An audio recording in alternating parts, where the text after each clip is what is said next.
Hello, everyone. If you like what I'm doing here, please consider subscribing, liking, and commenting.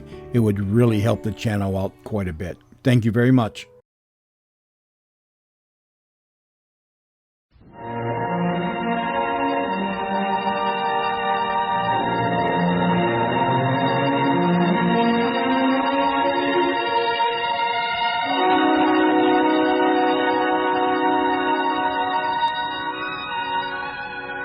In those early years of the European conflict, vague rumors of atrocities had begun.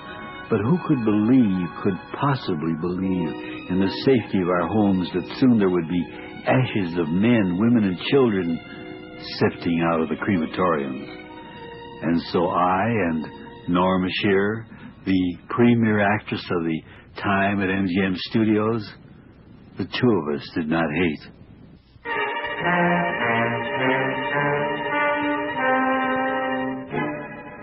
Everymans Theater, written and created by Arch Oboler.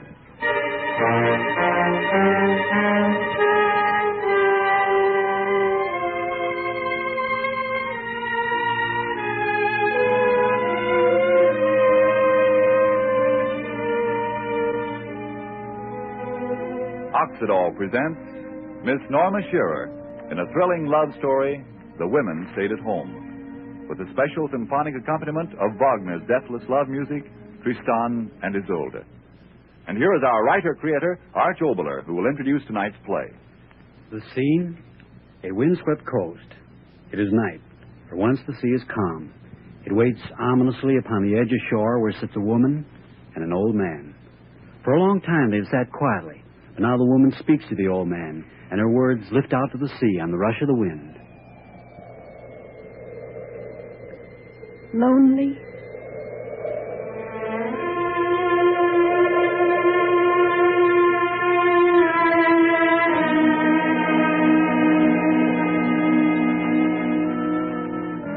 Yes, I was lonely.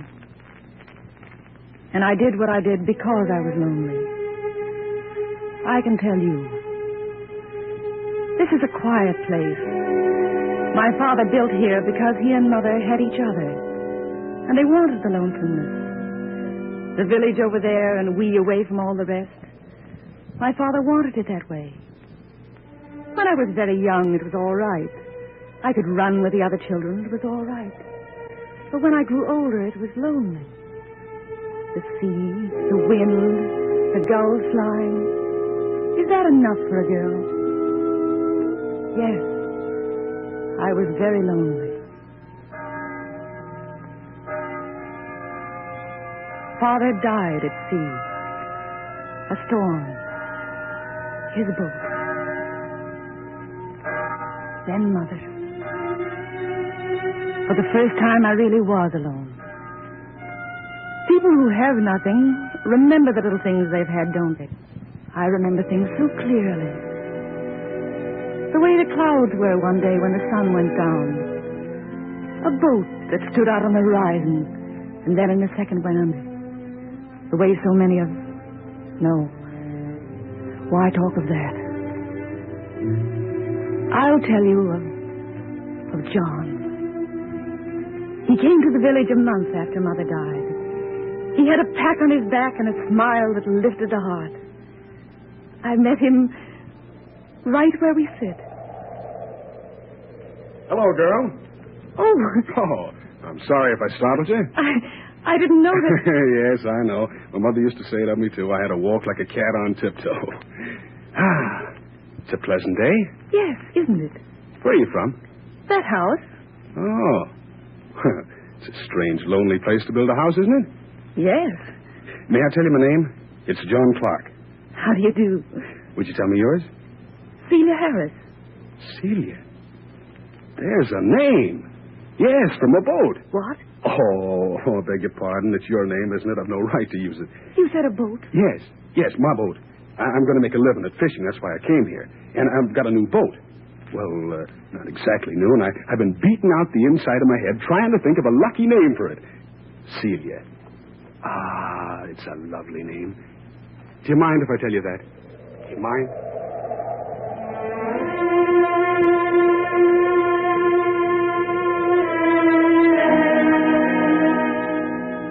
I didn't mind. I didn't mind anything he told me.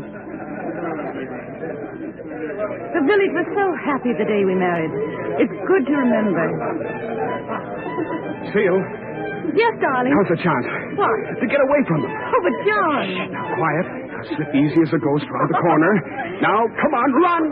Oh, they'll never forgive us. Go on now. It's the dancing and the drinking that they're after. Now, come on. Faster. I can't. Yes, Oh, you can, really? Seal. Come on now. Oh, no, John, no. What? I can't. Not another step. Oh, it's beating so. My heart.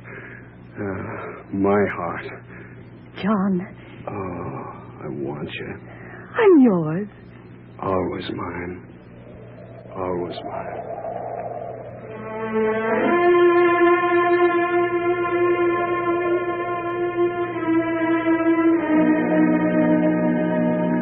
Always mine. He said that. Always mine. Tell me, how long is always? Is always the moment he held me, and his lips were tight on mine, and his arms held me, and he... No. Why should I ask? I really know. Always with him was that night. Because the next night... Hands off! Stop! Aye, aye. Got it through.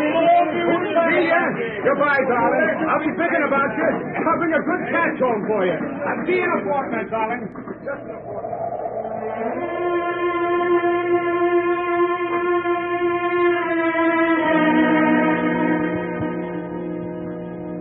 He said that to me. But in a fortnight he was... Dead. I think it. I can't say it. It's been so long, and yet I can only think it. Dead. Do you know what that means? We have come here to say the last words for the soul of the one whom the sea has taken to the Lord. Goodbye, John Clark. The Lord in his wisdom has buried you in the boundless grave of the ocean. We bow our heads and we weep our tears. We have the memory of you.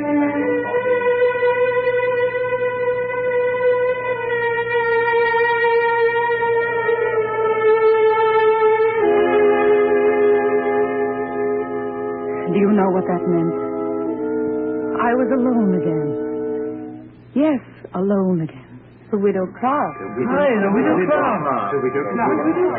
I ran from the village, back up the long path to my house, and all the way it was tearing at me.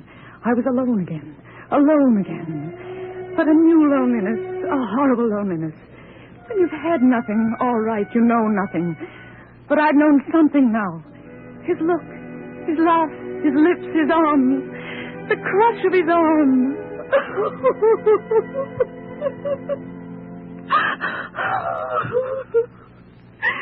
I was alone again.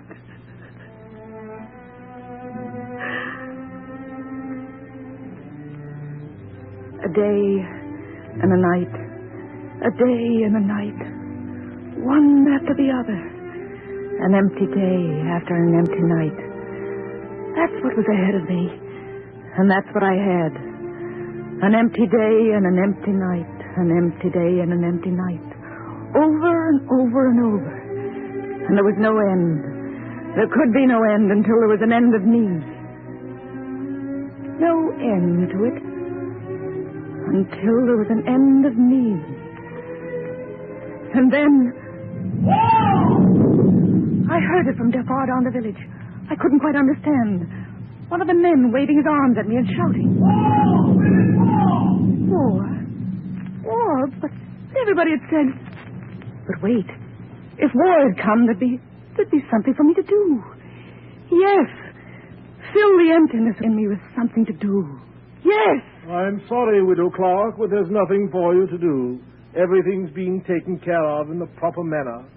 Sorry, Widow Clark, there's nothing for you to do. Nothing for me to do. Nothing for me. Nothing for me. Navy blockade them. You are to naval vessels, submarine, army, navy, army, navy. But nothing for me. War means something to those who have something to live for, to fight for. But when you have nothing... Empty days after empty nights. Over again, over again. And again I began to think. No end to it until there is an end to me. Why not? Walk into the sea. Let the sea fill my emptiness. Cover my loneliness. Why not? Why not? I left the house and walked toward the sea. The sand crushed beneath my feet the way it did that night. That night he ran with me. The water was dark. I was at the edge and into it. Deeper and deeper into it. Cold against me. Cold as the days and nights. But this coldness would end, and with that ending put a finish to the ache in me. And then something touched me. I looked down, white in the water. A hand! John! The thought echoing in my head, and then no. A stranger. Someone. I dragged him out of the water to the beach. A stranger drowned in the sea. Dead, yes. But no. My ear against the wet of him. His heart, yes. The beat of it. Faint, but the beat of it. Dragged him, carried him to the house, warmed him, hour after hour, and slowly the beat lifted with the blood in him. Stronger and stronger.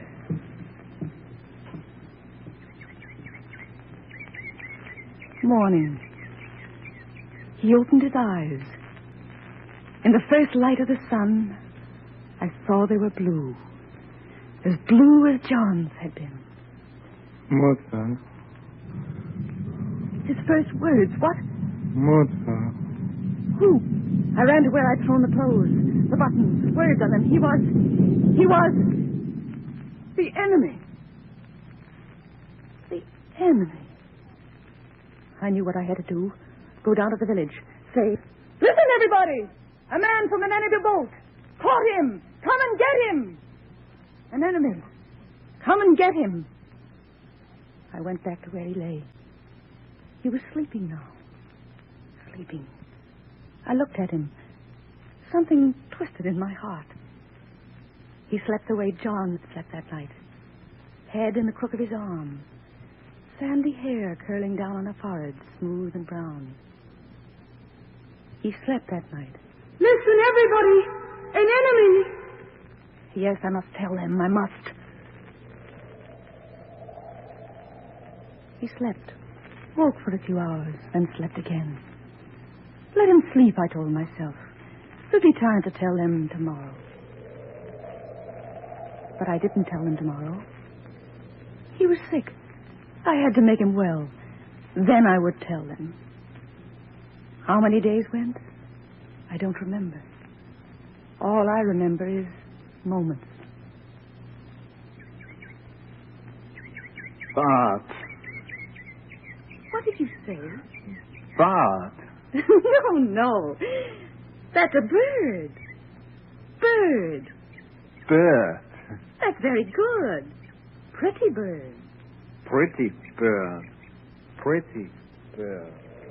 So I began to teach him how to speak my language. I, you, me. Why not? I water, wanted him to speak the way I did. he, they, night. In the prison camp, I'm it would help him to know our hungry. language. I So I taught him. Sleep. I am Carl. I am Carl. I am Carl. Good. Good. Now try something else. I am Carl. You are... Celia. Say, how do you do, Celia? How are you do, Celia? No. How do you do? How do you do, Celia? I am Carl. I am Carl. Soon he was well enough to be up and about. I gave him a suit of John's to wear. He would sit in a window looking out at the sea, and I would work. And listen to him. It was good. It was good to know that someone was there.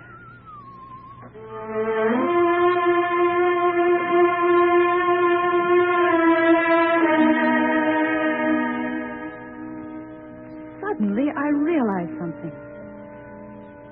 I wasn't lonely anymore. Not lonely. Can you understand what that means? To have had nothing and then to have something.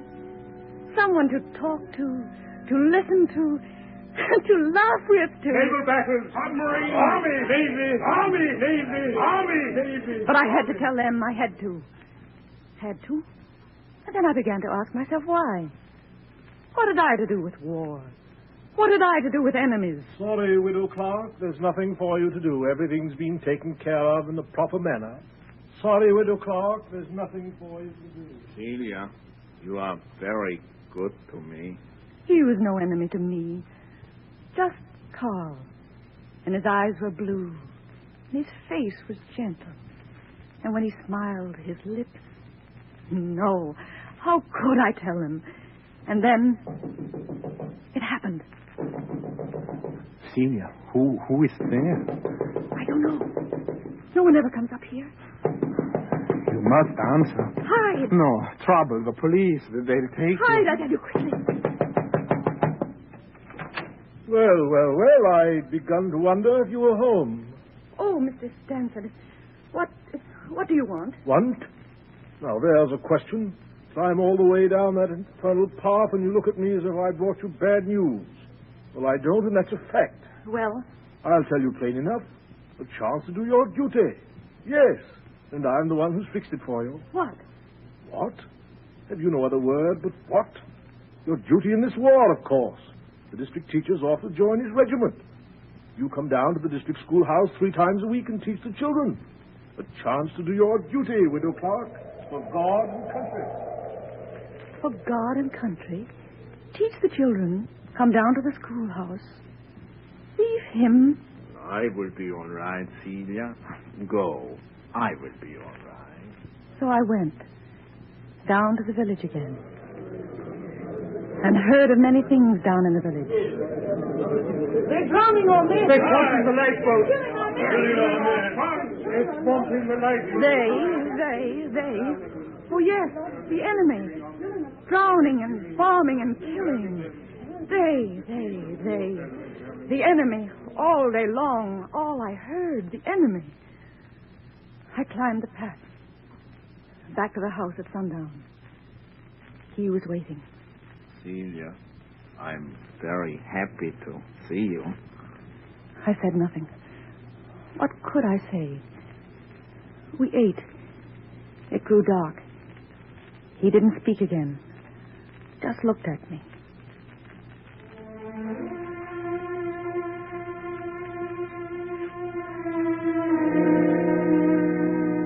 And then, suddenly, it was as if he were gone. As if I had told him, and he'd been taken away. I was alone again. Alone again and lonely. No one near me. No one to talk to. The emptiness of the days again. No. I couldn't go back to that again. I couldn't.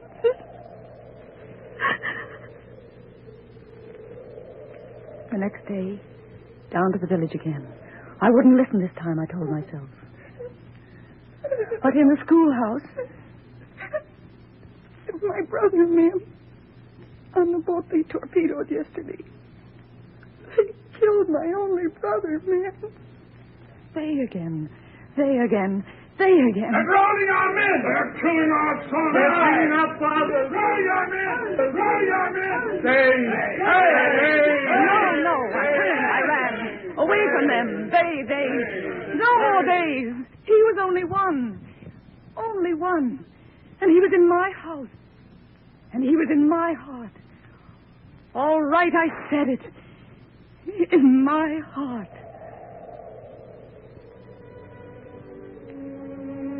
He spoke to me that night. Celia, I want to say something to you, please. Yes, Carl. You are not happy. No. It is me. I know I'm... Carl, please.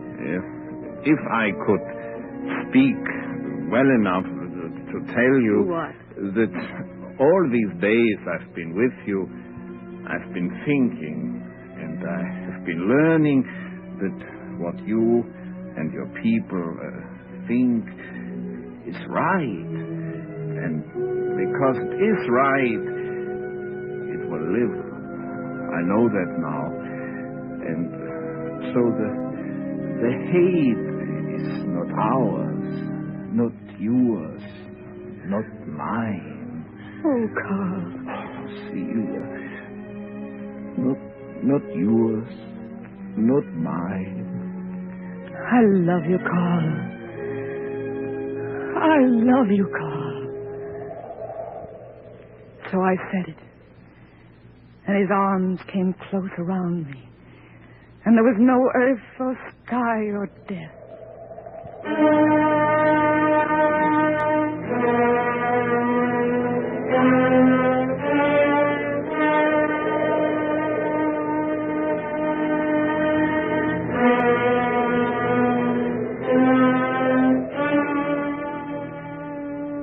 The days after that, days that stood still in wonder, and then in rush were gone.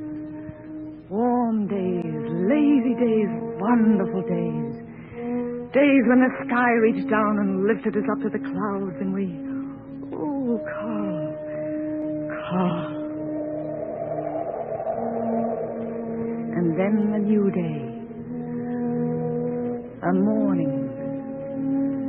Sun awakened me. Stretched out my hand. Carl. No. Carl. Carl, where are you? Carl, where are you? Carl! Gone. Gone. I cried. Not very long. You see, I understood. Always in our days together, there's been a cloud. And with each passing day, that cloud would have grown larger and larger until there was no warmth of sun for us. The cloud of fear. Fear that someone of the village would see us. See him, and seeing him end my world for me. And he knew that. And so he went away.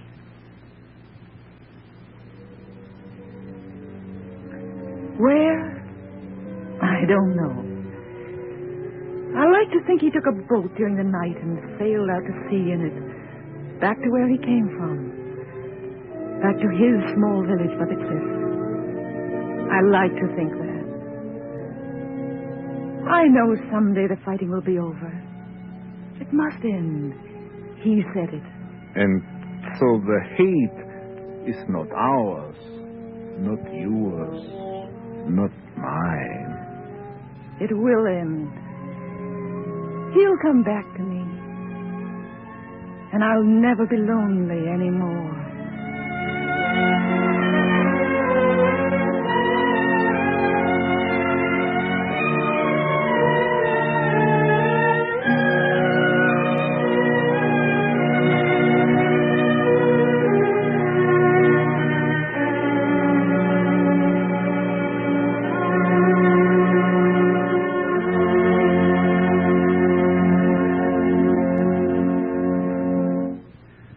This is Arch Obler. Tonight it has been a great privilege to bring you Norma Shearer in my play, The Women Stayed at Home. All of us here, and I know you out there, are grateful to Miss Shearer for her stirring performance. With Miss Shearer were Hans Conried and Howard Duff. The special arrangement of Wagner's Tristan und Isolde was arranged and conducted by Gordon Jenkins.